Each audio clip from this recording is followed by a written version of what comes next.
evening. I'm Jonathan Carl. We're here at the University of Central Florida for this year's first debate between Republican Senator Marco Rubio and Democratic Congressman Patrick Murphy. First, let me explain the rules. There will be questions. You will have 1 minute, 30 seconds to respond to each of them, and then 30 seconds for a rebuttal. The candidates are not allowed to ask questions of each other. That is something you two agreed to. We will be doing the questioning in this. And now, Congressman Murphy, opening statement. Well, thank you very much. It's great to be with you all this evening. I was born and raised in the Florida Keys. Got my start as an auditor and CPA. And I decided to get involved in public service because I was tired of the name calling, the finger pointing, all the bickering. And I'm proud of my accomplishments in the Congress over the past 4 years. Proud that I was able to prevent cuts to Medicare. Proud of the legislation I was able to pass to help lower our flood insurance rates. And proud of the provisions I passed on the House Intelligence Committee to help keep this country safe. And that's exactly why I've been ranked as one of the most independent members of Congress, because I'll work with anybody to solve a problem. And you compare that to my opponent, Marco Rubio, who tells us he doesn't even like the job, right? Which explains why he's got the worst voting record of any senator from Florida in nearly 50 years, and still hasn't committed to serving a full term in the U.S. Senate. And if that's not bad enough, he just doubled down on his endorsement of Donald Trump, showing he will continue to put his own political agenda in front of what's best for Florida. I believe we can do more. I believe we can do better, and that's why I'm running to be the senator from Florida. Senator Rubio. Thank you. I want to thank all of you, the congressmen and University of Central Florida, for having us here today. And let me begin by saying tonight, 18 years ago tonight, I married my wife, Jeanette. It was the best decision that I've ever made, and I want to thank her for her support for all these years. And I want to thank her for working alongside me in public service. Many of you know my story already. I am the son of a bartender and a maid who were immigrants from the island of Cuba. If they had gone to almost any other nation on this planet, there is no way I would be standing on a stage like this tonight. I have a debt to this country I will never fully repay. But I've chosen to try to repay a part of it through public service, and I'm proud of what we've done. In my 9 years in the Florida legislature, 2 of them as Speaker, and in my 6 years in the United States Senate. Tonight, throughout this debate, you will hear about the numerous accomplishments, things that I've done, real things, not just letters I signed on to, not just bills that I co-sponsored, but laws that we passed that have been good for America and good for the state of Florida. And I invite you to compare that to Patrick Murphy's record in Congress, who after 4 years has not a significant achievement he can point to. So I look forward to that debate tonight. It's important for our state to know what their choice is this election. Congressman Murphy, Hillary Clinton's campaign has been hampered by concerns about her use of a private email server to send classified information, something the FBI called extremely careless. And we had a recent transcript leaked showing Clinton saying that it is important for politicians to, quote, have a public and private position on issues. You've said you trust her 100%, but most Floridians don't. So my question to you is, why should they trust you, given your unqualified confidence in a presidential candidate that 6 out of 10 Americans say they do not trust? Well, Secretary Clinton has already apologized for what she did. And she made it clear that she regrets that decision and, in hindsight, wouldn't do it again. And that's a lot more than you can say about Donald Trump. You see, I trust Secretary Clinton with the nuclear codes. My opponent, Marco Rubio, made it clear. Not only does he think Donald Trump is a con man, he went on to say he doesn't trust Donald Trump with the nuclear codes. So I don't know what's changed from now to then, but I believe that Secretary Clinton is as qualified as anybody we've ever had to fill this role. She will hit the ground running on day one. And you compare that to Donald Trump, who's as unfit and unqualified as anybody we've ever had for this office, who is bragging about sexually assaulting women, right? You see the vast amount of women that have come out recently with these charges. It is shameful to me. And I don't understand how Senator Rubio can look himself in the mirror and still stand by Donald Trump's side after everything that's come out about him. Well, I would say if Congressman Murphy trusts Hillary Clinton 100%, he's in rare company, because not even Tim Kaine is willing to say that, and he's her running mate. The second thing that I would tell you is I don't trust either one of them. And the job of a U.S. Senator is not to blindly trust the president because they happen to be from your own party. The job of a U.S. Senator in our republic is to represent their state and to fight and uphold and defend the Constitution of the United States. And I am prepared to do that no matter who is elected to the presidency. And that is one of the big differences in this campaign. Of the two of us on this stage tonight, there is only one person who, if I goes to the Senate, will stand up to the next president of the United States, and that is me, because I have done it consistently throughout this campaign, including repeatedly taking on the nominee of my own party.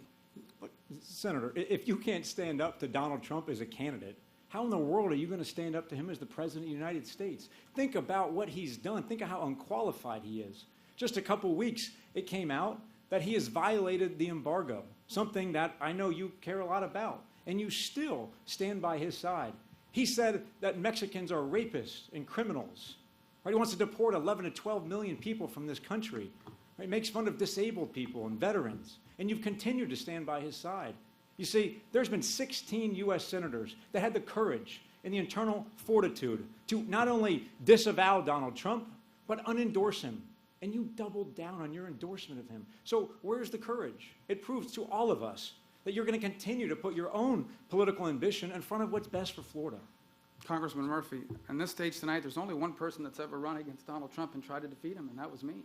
There's only one person on this stage tonight that's ever voted against Donald Trump, and that was me. And by the way, there's only one person on this stage tonight whose family made millions of dollars in partnership with Donald Trump, and that's you. So, Senator Rubio, Another lie. let's turn to your party's nominee a little bit more here. You questioned Donald Trump's sanity. You've called him a con man, a lunatic. You've said he couldn't be trusted with the nuclear codes. You've said he is, quote, the most vulgar person ever to aspire to the presidency, and that was months ago, before the current revelations. Now, as Congressman Murphy has alluded to, at least 10 women have come forward to allege that they've been inappropriately touched or worse by Trump in ways precisely that he described. So, my question to you is, how do you explain to your sons and your daughters why you believe that a man who boasted of committing sexual assault should be president of the United States of America?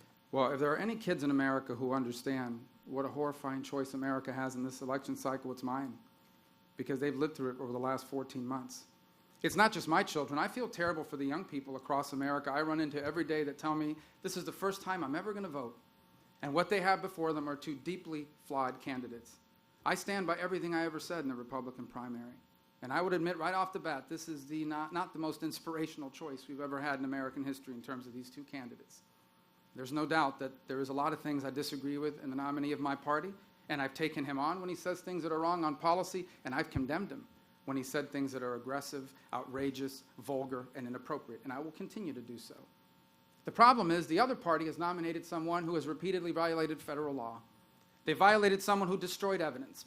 They violated someone who we cannot trust with classified information. They nominated someone who lied to the family of 4 brave Americans who lost their lives in the service of our country in Benghazi, and who today, on this very day, it was revealed from documents from the FBI that her State Department was trying to get the FBI to unclassify certain documents so her emails would be compliant.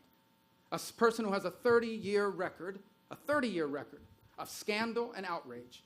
That's who they've nominated. And so this election is a disturbing choice between someone that I disagree with on many things and someone who I disagree with on virtually everything. It is a difficult and less than ideal choice, and that is why it's so important that our next U.S. Senator is someone willing to stand up and take on whoever the next president of the United States is. And the only one running on this stage tonight that will do that is me. But Senator Rubio, is there anything that Donald Trump could say or do that would cause you to rethink your decision to support him to be president of the United States? Of course, like a lot of the things that Hillary Clinton stands for and does. If he were to do those things, then we would have no choice in this election.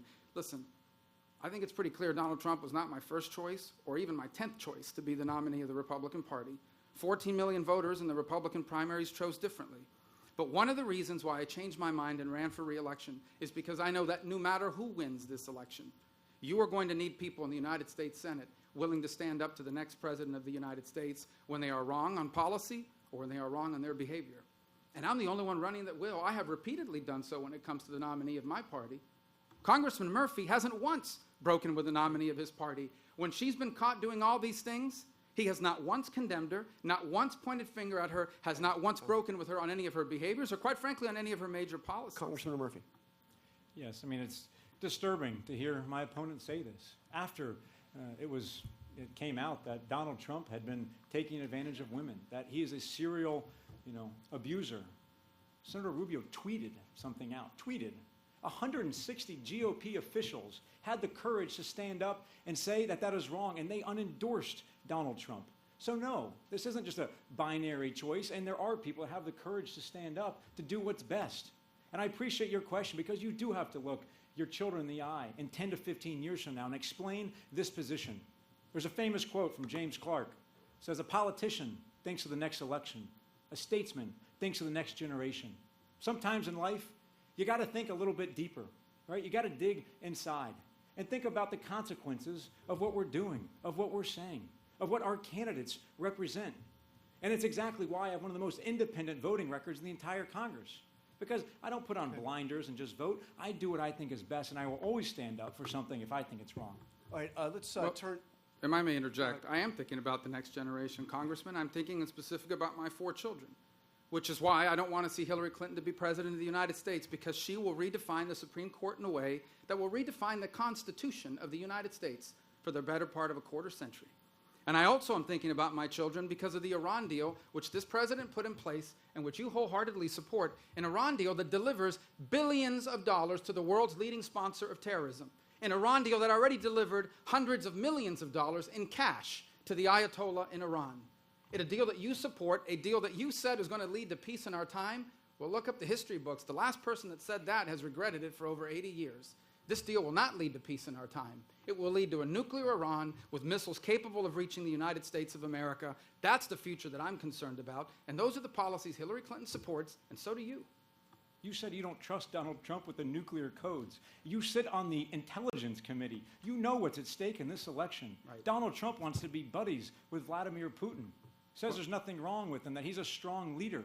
You should know better than that. We're both on the Intelligence Committee. The difference is I show up to those committees. I show up, and I'm there because it's important when it's national security at stake. But my opponent continues to put his own political ambition in front of what's best for Florida, in front of protecting our country. I am, and so are you on the Intelligence Committee, Congressman. And if any of your staffers had ever done what Hillary Clinton did with classified information, they would have been fired and they would have been prosecuted. And yet you still stand with her. I don't trust Hillary Clinton with classified information. She has proven that she cannot handle it and that she would expose it to foreign intelligence agencies as she has. Excuse me, you trust Donald Trump with classified information? Well, again, but listen, this choice, and when it comes to this election, I've already admitted to you, these are two less than ideal options that we have before this country. I'm not arguing here that this is a race between Abraham Lincoln and George Washington. These are two deeply flawed candidates, which is why it's so important, as I've already said repeatedly, that we have a candidate for the U.S. Senate that, if elected, will stand up to these people. In this election, the only one that stood up to both candidates is me. Apparently, Congressman Murphy thinks that Hillary Clinton can do no wrong, and the vast majority of Floridians disagree with that sentiment. We have to get to the panel, but one other question on the nuclear codes. You've said that you don't trust Donald Trump with the nuclear codes because of his temperament, because he's unstable, because you said he was a lunatic. I have deep reservations about the nominee of my party. Do you not trust Hillary Clinton with the nuclear codes? I don't trust Hillary Clinton on foreign policy, which could lead to a conflict anywhere in the world that this nation cannot afford and should not be involved in. I don't trust her on foreign policy because she's the author of the Russian reset, which has emboldened Russia in a way we had never seen until she not only entered into that agreement, but bragged about it. I don't trust her on foreign policy because she supports the Iran deal, which is delivering billions upon billions of dollars to a radical nation led by an Ayatollah in Tehran that not only wants to acquire nuclear weapons, but has threatened to use them against the state of Israel. I don't trust her foreign policy. Greg. Thank you, Jonathan. Thank you both for being here. Congressman Murphy, you've called for gun buyers to be checked against what's known as the terrorist watch list. Yet the Pulse nightclub shooter, Omar Mateen, happened about 12 miles from here, was not on that list when he bought his weapon, and some worry that such a watch list provision would actually racially profile lawful citizens and infringe their Second Amendment rights. Can you explain what attacks this would have stopped based on your beliefs? Yes, thank you for that question. And so important we talk about that as we're here in Orlando. From Newtown to Orlando. You know, we cannot let these tragedies become the new norm. And I had a chance to meet Christine Leinonen, who's actually with us this evening. See, she's one of the bravest people I've ever met. Her son, Christopher, was killed in the Pulse shooting. And Christine has found the courage to stand up and look for solutions. And if she can find the courage to find solutions, we should be able to stand with her for solutions. And that's why I believe that we must close the terrorist loophole, that we must expand background checks to ensure that these weapons aren't getting in the wrong hands. We should be investing more in mental health, right? And these are things that are supported by the vast majority of Americans, the vast majority of gun owners. But you think about my opponent, Marco Rubio, who's taken millions and millions of dollars from the gun lobby, who's doing their bidding in the U.S. Senate. And that's shameful. You see, he just dropped a piece of legislation for this so-called terrorist loophole, and it's shameful. It was written by the NRA, and he's putting it up as if it's his legislation. It would do nothing to prevent these acts of violence from happening again. We can do more, but my opponent, Marco Rubio, has continued to stand against every sensible piece of legislation, things like background checks, closing the terrorist gun loophole. It's unconscionable to me that in this day and age, a suspected terrorist can walk into a gun store, buy a weapon that day, and walk out with it. How in the world are we going to live with ourselves if that's allowed? Senator Rubio is too concerned with his next election, next presidential bid, whatever it might be, and too worried about his special interest donors. Senator? Well, I think that a couple points are important to say. Number one, we are here in Orlando today. And irrespective of our individual political views, I don't think there's any doubt that all of us were heartbroken at what happened in Orlando. The stories of the people who lost their lives, although I didn't know any of them personally, I've had the chance to meet a number of their family members afterwards. And in their stories, I recognize people that I know, that are in my family, that are in our community, and that we love. But let's not forget what happened in Pulse was not a random act of violence. It was a terror attack by a radical Islamic terrorist, a jihadist, who has pledged allegiance to ISIS, a group that I have been warning about for 4 years while the president was still saying they were just a JV team. And Congressman, my law was not written by the NRA. It was written by my staffers. In fact, the NRA hasn't even come out in support of the law that I've written. It is a law that would say that if you have been investigated for terror any time in the last decade and you try to go in and buy a gun, that sale will be suspended and the FBI will be notified and they will be given the opportunity to see what you are up to and investigate you. And if they find that, in fact, you are up to a plan on terror, they can immediately arrest you. And by the way, the law that I wrote has a chance of passing, which is a fundamental difference between Congressman Murphy and I. I get laws passed. I get things done. He does not. And we cannot afford a U.S. senator that cannot turn ideas into policy. Can I just comment? Because I don't think the senator knows what his bill does. You see, in his legislation that was put forward, this says that the FBI has to prove that it's a suspected terrorist. If the FBI knew that they were terrorists, they'd already be in jail. Your bill does nothing. It's a sham. And it's shameful that you sit here in front of Christine, in front of Brandon, in Orlando, and look them in the eye and saying you're actually trying to do something. And the audacity that you have to say that you decided to run for the Senate after this Pulse nightclub shooting, when you've been one of the most anti-gay senators in the country and done nothing to prevent these tragedies from happening. Nancy. No, excuse me. What's shameful is your effort to politicize a horrible tragedy for our country, which was a terrorist attack by radical Islamic terrorists that we could have defeated had it not been for people like you who continue to support these devastating cuts to our military, which you said would make us stronger. Second, that is not what my bill does. It says anyone who's been investigated for terror. Obviously, if you are on the terror watch list, that would immediately trigger this watch. The reason why Omar Mateen was able to buy a weapon is he was no longer under active investigation.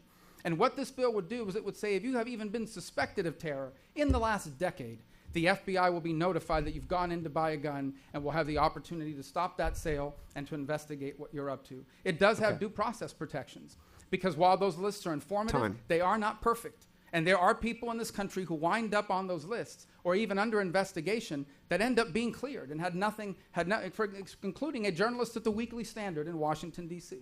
Okay, Nancy. Senator, let's stay on the topic of what happened at Pulse. Because as you know, because you say you met some of the families, it was Noche Latina. It was Latin night. So most of the victims at the Pulse nightclub that night of the attack were Hispanic. Some survivors and some family members of some victims spoke to me personally about being afraid to ask for help for fear of being deported. People working across our state, including students at this very university, share those same fears. Some are terrified about what may happen in November. When it comes to immigration reform, what is your response to some Latinos who say you could have made something happen during your first term, but you simply sold out? Well, first of all, I would say that we helped scores of families involved in the Pulse nightclub attack. In fact, my office embedded 2 staffers in the Victim Aid Center for over a month and helped numerous people not just navigate the process, but also bring relatives in from abroad. And we never asked anyone's status in our helping of them. I personally intervened with the director of the FBI because there was an issue in getting aid because the FBI was involved and literally their letterhead had the FBI letterhead on it, and so it impeded the ability to deliver aid. As far as the people, but they fear being. well, I understand. I'm going to get to that part of your question on the issue of immigration that you ask about. Listen, immigration is not something I read about in a book, nor is it an issue that I discovered 4 weeks ago when Patrick Murphy's consultants told him he needed to do better among Hispanics. This is an issue that I understand personally. My wife's family are immigrants. My parents were immigrants. My grandparents were immigrants. I live in a community of immigrants.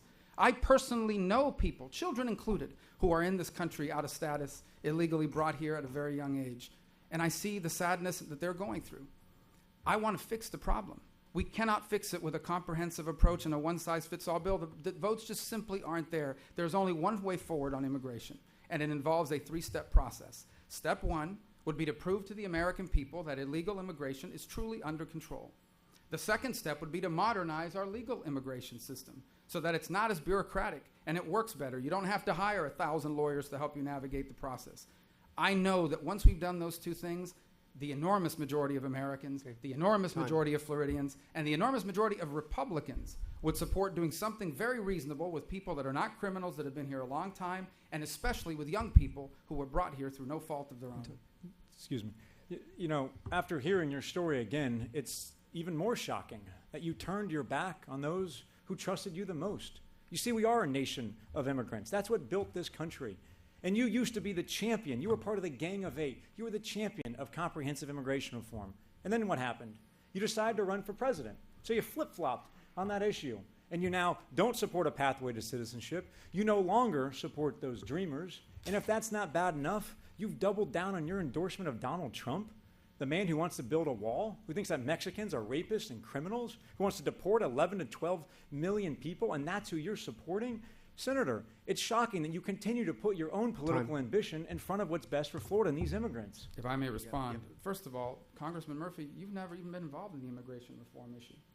You only started talking about it like 4 weeks ago. You might have signed on to some letters, maybe had a Facebook page. Your involvement on it's been 0. Number 2, I'm not sure if you've informed people that in 2013 you voted for the Homeland Security bill to restart deportations of dreamers. And number 3, you talk about flip-flop. Congressman Murphy, in December of 2011, you changed your name, you changed your party, and you moved from South Beach to West Palm Beach to run for Congress. That's not a flip-flop, that's a metamorphosis. Senator, let's be clear. You're the one who left Florida and spent all your time in Iowa and New Hampshire. You haven't even met the mayor of Tampa. The mayor of Tallahassee I was with not too long ago. You've never even met them, and that's your home state. So don't lecture me on Florida and these flip-flops. You're the king of flip-flops. Congressman Murphy, speaking of flip-flops, though, 3 years ago you did vote for a Homeland Security bill that would have opened the door to the deportation of dreamers. So how do you explain your actions then and your words now? He's running for Senate. Well, I support comprehensive immigration reform, and I always have. And I believe that we have to make sure it is comprehensive. We have to make sure, number 1, that we are securing our borders, that we know exactly who's in this country.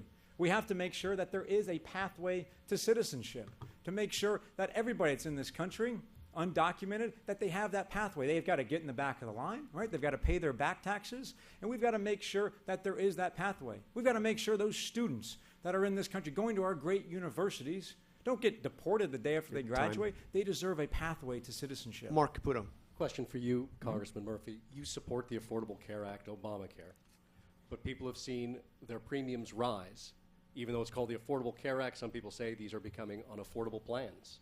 People were told they could keep their plans if they liked them, and they lost their plans. What do you say to those people, and what do you propose to do about this problem? Well, the Affordable Care Act was a huge step forward for our country. But it's not perfect, and there's many things that we have to do to improve it. And that's exactly what I've spent my time in the Congress trying to do, is find those moderate reforms to improve the Affordable Care Act. And you think of my opponent, Senator Marco Rubio, right, who has spent the last 6 years in the Senate trying to undermine that legislation. You see, he wants to take us back to the days where women could be charged more than men just for being women. where insurance companies could deny you coverage if you had a pre-existing condition, where insurance companies could drop you if you got sick, right? That's where Senator Rubio wants to take us back to. I believe there are some common sense reforms we can make, like expanding Medicaid. That would be 900,000 people in Florida alone that would have access to health care. But you've got to be willing to work across the aisle to find that common ground. You see, there's no legislation in Washington that's ever perfect, but instead of spending all your time for political purposes, trying to rah-rah your base and tell them you're going to tear it down, why don't we work for Florida, right? Why don't we work to find that common ground and get things done? Well, I would just say that to say that the Obamacare has some problems would be the equivalent of saying the Titanic has some problems. It has enormous problems. It has incredible problems. Number one, it's running up our debt. Number two, people are losing their coverage. In about 3 weeks, over 500,000 Floridians are going to lose their coverage again. It's collapsing under its own weight because it doesn't work. By the way, one of the things I'm proudest of is that I led an effort to defund a bailout fund that they had built into Obamacare. They had put into Obamacare a fund where they were going to use your taxpayer money to bail out private insurance companies who lost money under Obamacare, and I prevented that from happening. Senator, really quickly, you only have about 20 seconds, but when you were in the Florida legislature, Florida remained a state with one of the highest uninsured rates. Any sort of plans you guys came up with didn't work, so how can you criticize Obamacare when your solutions have failed?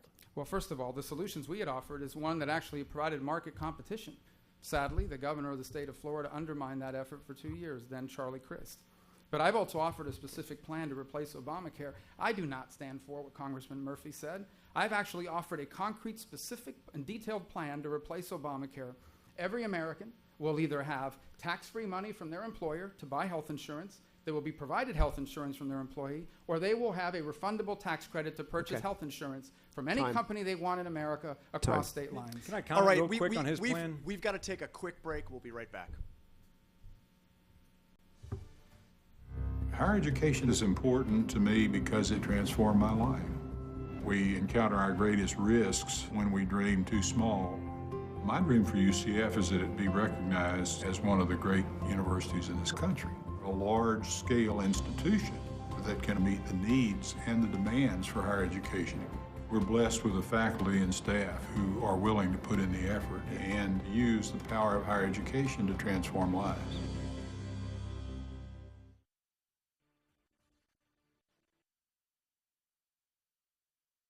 There was this big bruise on my friend's face.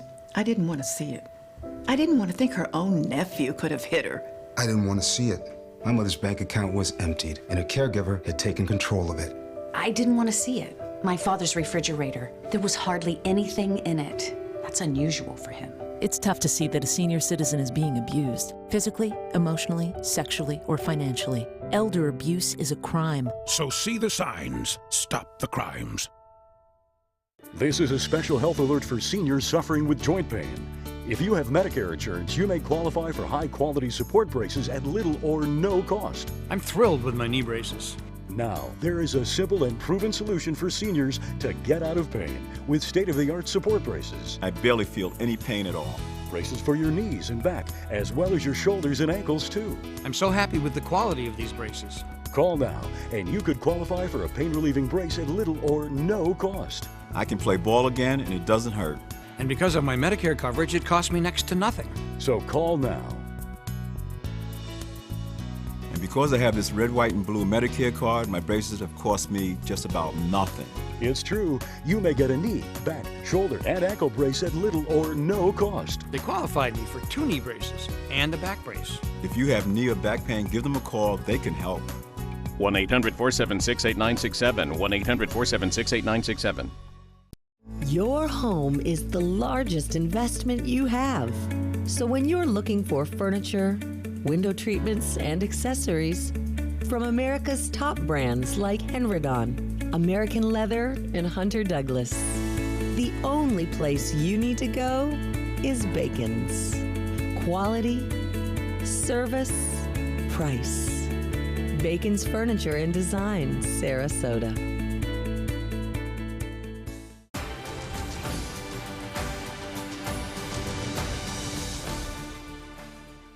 Welcome back to the Florida Senate debate.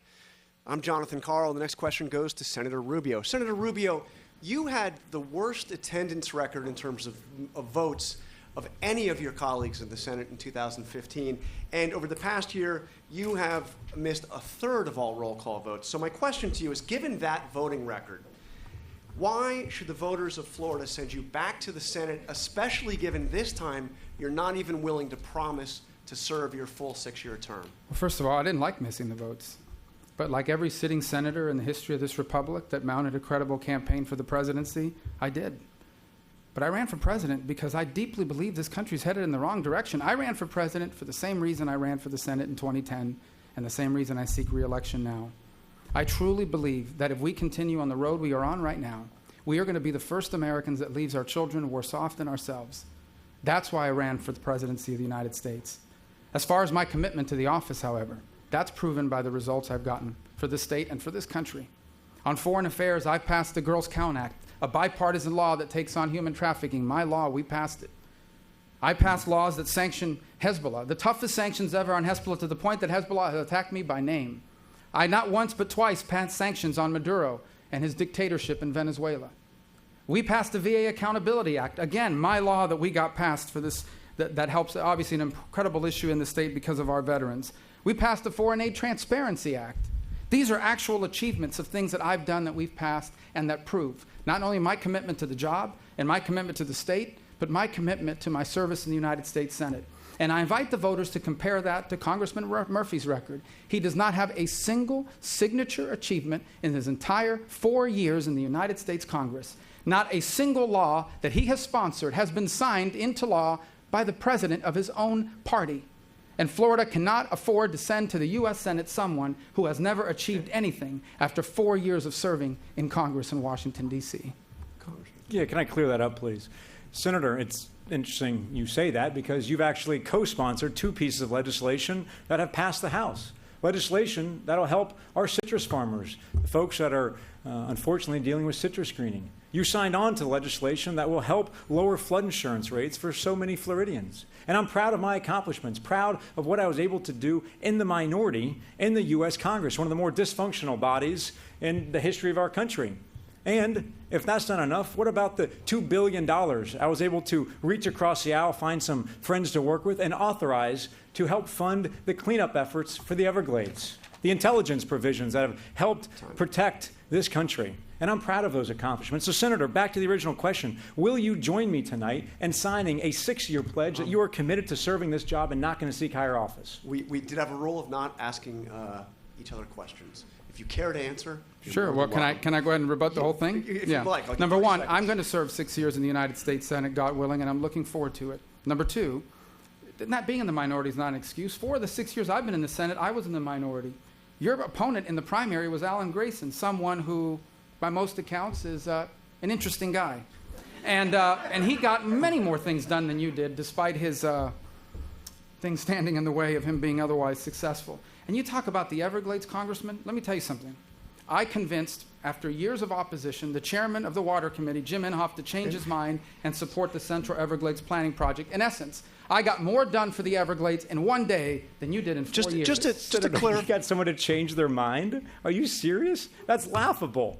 Well, I mean, without let me tell you that without Senator Inhofe changing his mind, he was the chairman of the committee, that bill would have never moved forward. Here you have someone, and Senator Inhofe, who was one of the leading opponents of the Central Everglades Planning Project. And I spent 2 years talking to him, working with him on it. Not only did he change his mind in March, he featured the Everglades as one of the reasons why we needed to pass the water bill. So this was a significant achievement because when your colleagues in the Senate trust you, listen to you, and you have influence over them, that's how you get things done, Congressman. That's why you've never gotten anything done. That's why you never got anything done. Your colleagues don't trust you, and you're not effective. We can't afford that. And with all due respect, we really cannot afford to have someone in the U.S. Senate that doesn't know how to get things done for the state and for the country. Just a clarification. Are you promising to fill all 6 years of your term? Yeah, I'm going to serve in the Senate for the next 6 years. So you're that's not God willing. You're not going to run for And let me president. tell you, not only am I going to serve in the Senate over the next 6 years, we're going to get a lot done, God willing, over the next 6 years on behalf of the state. Let me give you an example of one of the things I really hope to do. We've already talked about it. So this means you're not running for president? I'm going to be a senator for the next 6 years on behalf of the state of Florida. You can't be a senator and president at the same time. So I am running for the United States Senate. Okay. I'm going to serve 6 years, God willing, and I am going to, one of the things I really want to work on over the next 6 years we just talked about. For me, the Everglades is personal. Out in Flamingo and Florida Bay, we've created extraordinary memories for me and my family. And I want to ensure that 20 or 30 years from now, my sons and my daughters can have the same memories with their children, and I want to be able to say that I had something to do in preserving that for them. Okay, Congressman Murphy, you've described yourself as a small business owner, but your company is a subsidiary of a billion-dollar construction firm founded by your father. You call yourself a certified public accountant, but you have not been a CPA in the state of Florida. And for more than a year, your website said that you had 2 degrees from the University of Miami when in fact you only had 1. So my question is, have you misled Floridians about your experience and your qualifications? Absolutely not. And I'm glad you asked this question because it's important that you all hear from me. You see, PolitiFact, an independent fact-checking agency, has already debunked these accusations. In fact, the last 6 attacks that Marco Rubio and his right-wing special interest friends have lobbed at me have all been debunked, labeled as false. Here's the facts. I am a CPA. I got my license in 2009. I'm actually one of 9 CPAs in the House of Representatives right now. And if elected to the Senate, not in Florida, correct? I would be the 2nd CPA in the history of our country to serve there. You look at our fiscal house, I think we could probably use a few more CPAs. And I'm proud of my small business experience, proud of what I was able to do to help prevent that terrible oil spill from affecting Florida. And I'm going to continue to do what I can to reach across the aisle and solve problems. And I'm going to continue to use my background as a CPA, as a small business owner. And quite frankly, I'm happy to put my resume up as a CPA and a small business owner up against Marco Rubio, a career politician and lobbyist. Well, if I may, yes. Those are not my attacks. That's the reporting of CBS 4 in Miami and Jim DeFede, one of the most respected and I would say feared investigative reporters in the state. Here are the facts, Congressman. You didn't run saying you were a CPA. You ran saying your experience working as a CPA would serve the country.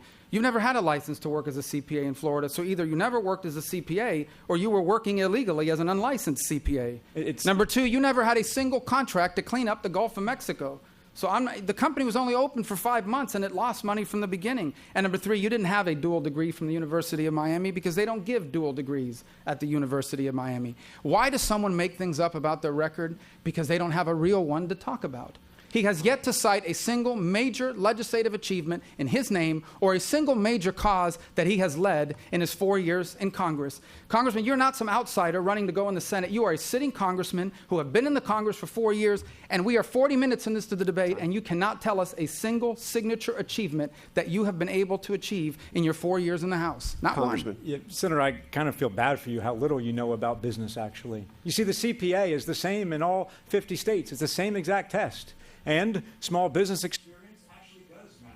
Because I understand what small business owners are going through. I understand how tough it is to start a business. Whether that's the regulations, whether that's the taxes, I believe we can do more to help those small business owners. And that's exactly why I've done so much to reach across the aisle to help solve these problems, to help get things done for our country. You can't even commit to serving a full term. You've got one foot out the door running for president again. Well, that's a line he practiced before I actually said what I said today about being there for the next 6 years. I'm still curious. Number Is that 2, a firm on the yes, CPA, you're committing? Well, let me tell you what I do know, and that is you may say that the test is the same all over the country, but in the state of Florida, we have laws. And it says that you cannot work as a CPA in Florida if you do not have a Florida CPA license, which you do not have. So if you worked as a CPA, you did so illegally in the state. And as far as tough opening up a small business, listen, I have all due respect to your family and the hard work they've done. Your father has an excellent reputation. But Congressman, with all due respect, it's not that hard to open a small business when your dad opens it for you with millions of dollars that he earned. Let's be clear. Let's just clear something up, because I never tried to hide that. The name of the company was Coastal Environmental. Right? The parent company is Coastal Construction. So you're trying to make something up here and make it as if it's something. No, I'm not the one making things up. Okay, let's move on. Senator Rubio, you talk about what you are and what you're not, and you're quoted as saying in the past that you are not a scientist. Yet $400 billion, as we sit here tonight, in property is at risk because of rising seas. And on a dry day, streets in South Florida, where you live, have flooded. In fact, that happened just yesterday without a raindrop. What are you going to do to protect Floridians in what is clearly an undeniable threat to our coastline and your my and your kids' drinking water Absolutely. with the salt water intrusion? First of all, what happened yesterday on Miami Beach is a result of king tide. But you're absolutely right in saying they've had some major flooding issues, and I am 100% in favor of mitigation. If, in fact, sea levels are rising and they're impacting our communities, we should spend money to mitigate that. I have a history of working on those issues, going back to the Florida legislature when I was speaker, and we funded millions of dollars in water projects to prevent flooding. The community I live in West Miami, used to flood severely. Today it floods less so because of projects we were able to secure. Here's the only thing I've said. The only thing I said is that I'm, as a policymaker, you have to show me whether the laws that you want me to pass will actually impact the issue that you are raising. And so I have people come to me and say, we want you to pass these laws on carbon emissions. And I ask them, well, how many inches of sea rise will it prevent? And they say, well, none, but it will set a good example for the world. And then I ask the economist, how many jobs will this destroy? How much would it increase the cost of living? And they say pretty dramatically. So they're asking me to support policies that will have no impact on the environment, since China is more than making up for any carbon cuts we would do, but it's going to have a devastating impact on our economy. That's not the approach I want to take. Here's a better approach. How will you well, protect number one, employees? mitigation. Number two, I do want this nation to have an all-of-the-above energy strategy. That includes wind and solar and biofuels and renewables. I just quite frankly think it's irresponsible not to also say we're going to fully utilize natural gas and oil and nuclear energy. And yes, clean coal technology has a place in it as well. We should have the broadest, most diverse energy subset possible. You look at NextEra, the company headquartered here in Florida that now has spread across the country. They are an excellent example of a company that's diversified its fuel source. And that will help with all these other issues people are concerned about, but it will do so in a way that's economically responsible, not symbolic or reckless. National Geographic named Miami as the #1 city in the world to be impacted by climate change. Senator Rubio said that he's not a scientist. Senator, you don't need to be a scientist. Look out your window. Right? There's 2 to 3 inches of salt water on the roads right now. They were not built underwater. Go down to the Florida Keys. The reefs are dying from acidification and bleaching. Come to my district. You'll see the algae. You'll see what's happening there. It's the most biologically diverse estuary in the whole country. Go to the Panhandle. You'll see the oysters dying because the freshwater flows are changing. Everywhere I go in Florida, I see the effects of this. Senator Rubio denies science. Nancy. But I'm sorry. He cited 2 water examples that have nothing to do with rising seas. On the issue of Apalachicola Bay and the oystermen, that's because Georgia's stealing our water. And so we're going to make Georgia give us the water, and Georgia's going to pay for it. And the other one, and the second thing that I would point to is on Lake Okeechobee. The problem with Lake Okeechobee is that nutrient-rich water, over 90% of the water going to Lake Okeechobee is flowing from the north of the lake into that lake. And that's what's creating those serious issues. None of those two have anything to do with rising sea levels. Nancy. But you're neither a scientist nor a CPA. Let's move on. And you actually mentioned your father's company briefly earlier. Republicans have referred to you as, quote, privileged Patrick. As someone who's benefited from a financially secure upbringing, how can you relate to and address the concerns of the working poor and the struggling working class in Florida? Yes, you see, it's important that everyone knows who my dad is, because I believe an attack on my dad is actually an attack on the American dream. My dad never graduated college. He was a union carpenter and a union laborer, and he worked his butt off every single day. And he taught me the value of hard work since very early on. My first job wasn't in an air-conditioned office. My first job was as a day laborer, digging holes and pouring concrete. And I never forgot the value of hard work. Something my opponent, Marco Rubio, did forget. And it's shameful to me that we have a senator with 1 foot out the door who will not even show up to work. Think about what's at stake in this election. We can do so much more, but you got to show up to work. You got to be there. You can't be in the pocket of the special interest groups. And my opponent, Marco Rubio, when he does show up, always votes with the Koch brothers, time after time. He actually has a 98% score with the Koch brothers, these right-wing special interest groups. So if we're going to be serious about solving problems, you got to be willing to show up. You got to be willing to get things done and work across the aisle, and that's exactly what I'm going to do. Well, first of all, let me say that not only have I worked hard, but I actually have something to show for my hard work in my time in public service. Going back to my time in the Florida legislature, today property taxes in Florida are lower because of the work we did while I was speaker. Today, there are children's zones here in Orlando and in Liberty City, Florida, and in Jacksonville because of laws that we passed. We reformed the school curriculum in the state when I was speaker, and we did it without Common Core. And in my time in the U.S. Senate, time and again on the bills I've already talked about, the Girls Count Act, Senator, is a bipartisan law. And it hasn't gotten a lot of reporting, but I wish it would have, because let me tell you what it did. I worked with Jean Shaheen, a Democrat from New Hampshire, to leverage U.S. foreign aid to pressure foreign countries to ensure that little girls have birth certificates so they're not trafficked into slavery. If we've saved one little girl from slavery, that's meaningful work. And that took a lot of work to accomplish. You don't even have a single bill that you can cite that you've done like that. Mark Caputo. Senator Rubio, you had told me earlier in the year that you opposed abortion for women who were infected with Zika, even if it meant that they would give birth to seriously deformed children. Your opponent used your words in an ad, and then you came out with your own Spanish language ad that said that his characterization was false. And so I'm curious why you would have said that and what your position really is, if you could clarify. Well, first of all, his ad isn't just about Zika. His ad says, I want to take away reproductive rights from women. That's false. That's just not true. Now, let me talk about the issue of abortion. On the issue of abortion is not an easy issue. Some people pretend that it is. I do not. You talk about a 16-year-old young girl in a crisis pregnancy or a Zika case like you just outlined. People sometimes on my side of that debate act like that's just a no-brainer. It isn't. That's a difficult and painful issue. It's also a difficult issue, by the way, because it involves two competing rights. The right of a woman to choose what to do with her body, that is a real right, and I recognize that. But in this case, there's another right, and that is the right of an unborn child to live. And as a policymaker, these two rights are now in conflict, and I have to choose which side am I going to err on.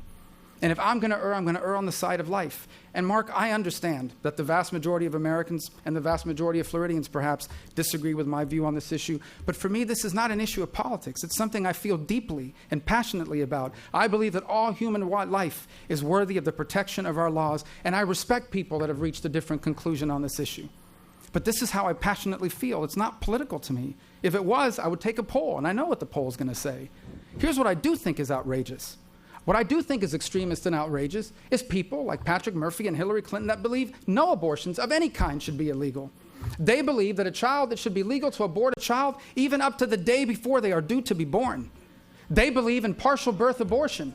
Please, These are horrifying things that actually the vast majority of Americans think are wrong. And what I don't understand is how come the media never points to these extremist positions on the other side of the debate.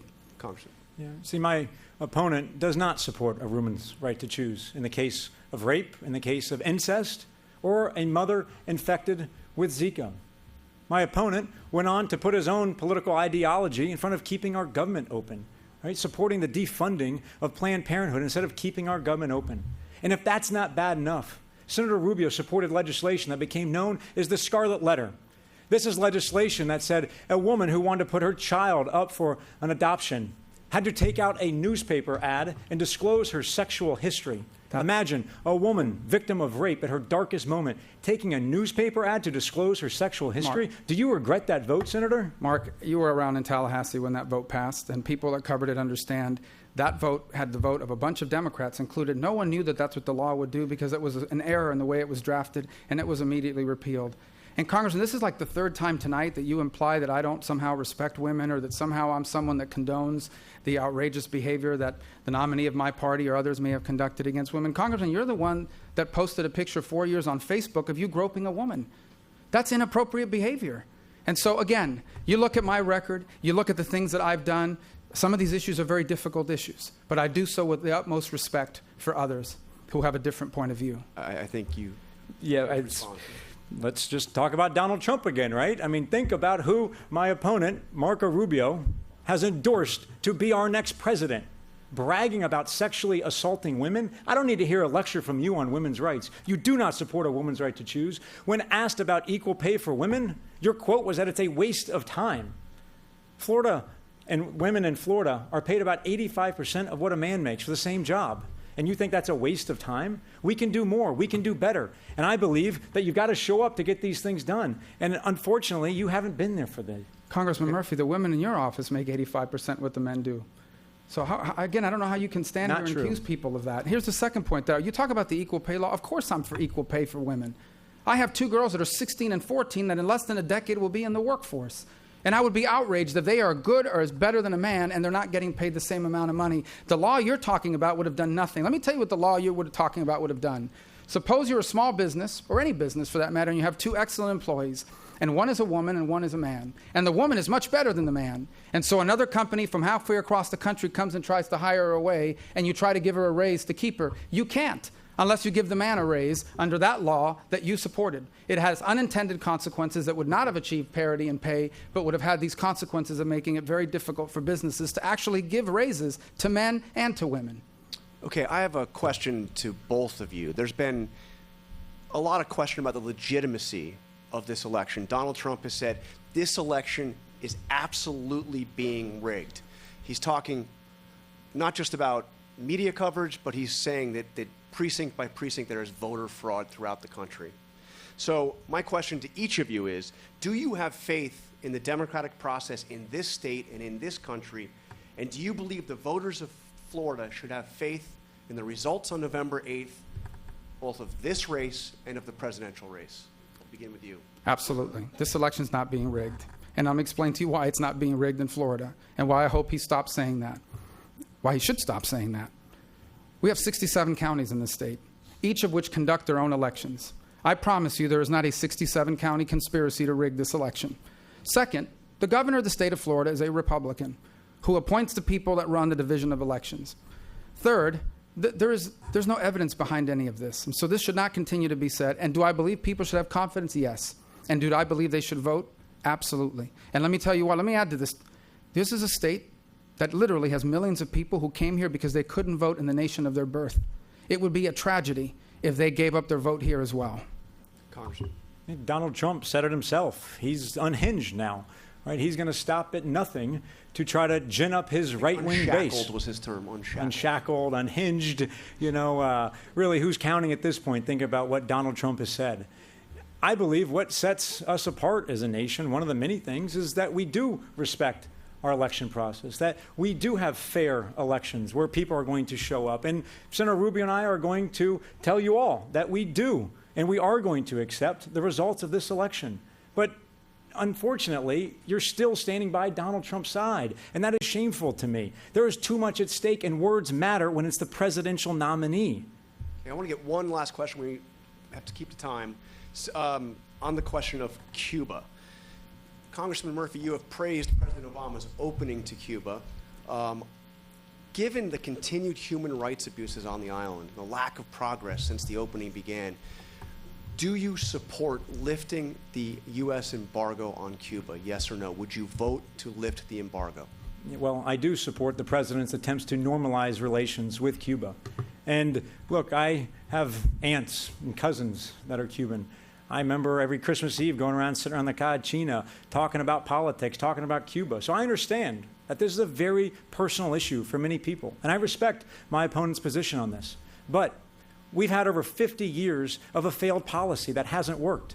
Right? Let's give Castro and the regime exactly what they fear the most, and that's capitalism. And I believe that we can turn that chapter and help the Cuban people. So I do support targeted sanctions on the bad actors in the Castro regime. 30 seconds. Well, again, I would say to you that I'm not against changes to policy towards Cuba. I'm against one-sided changes to policy towards Cuba that makes all the concessions to them and asks for nothing in return. Here's how good the opening to Cuba is going. It's going so well that now the Cubans have invited the Russians to open a military base 90 miles from our shores for the first time since the end of the Cold War. Repression is up. More people are in jail today than before this deal. All 57 of the people that were freed as a result of this deal have been rearrested at least once. And by the way, they are still harboring fugitives of American justice, including Joanne Chesmar, a cop killer who murdered a New Jersey state trooper.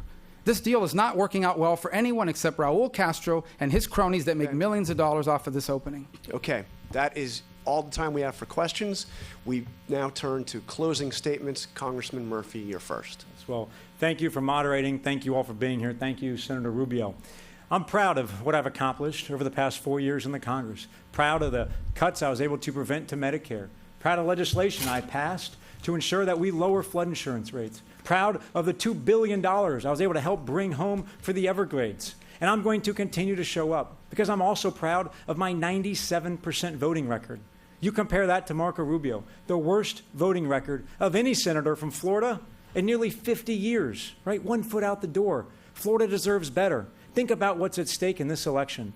The U.S. Supreme Court hangs in the balance. The majority in the Senate. Climate change has to be addressed, and my opponent still denies it. We have to support a woman's right to choose. We have to invest more in education. We have to invest more in infrastructure. And I'm proud of the endorsements I received, from the Orlando Sentinel to the Tampa Bay Times to the Sun Sentinel. And let's note that 2 of those endorse my opponent, but they also agree that he is shirking his responsibilities and not showing up to be a senator from Florida, and I will.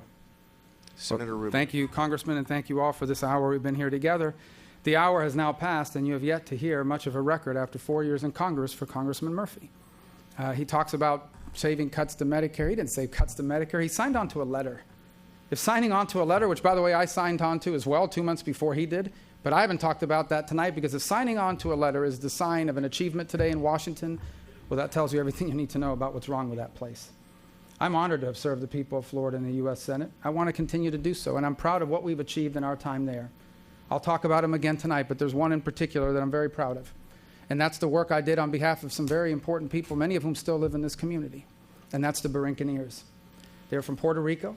They had to serve in a segregated unit. They were given some of the most difficult assignments in Korea and in Vietnam, and no one ever recognized them for it. And I, along with my colleagues across the aisle, finally got them the Congressional Gold Medal of Honor. And I was proud to be there that day in the White House when the president signed that into law. Just one more achievement. Compare that to Patrick Murphy's record of doing absolutely nothing. Okay. He says he's a full-time congressman, but he has a part-time no-show record. That's all the time we have. Thank you for watching tonight. Thank you to our host, the University of Central Florida. Thank you to my colleagues, Greg Warmoth, Nancy Alvarez, Mark Caputo. I'm Jonathan Carl with ABC News. Thank you and good night.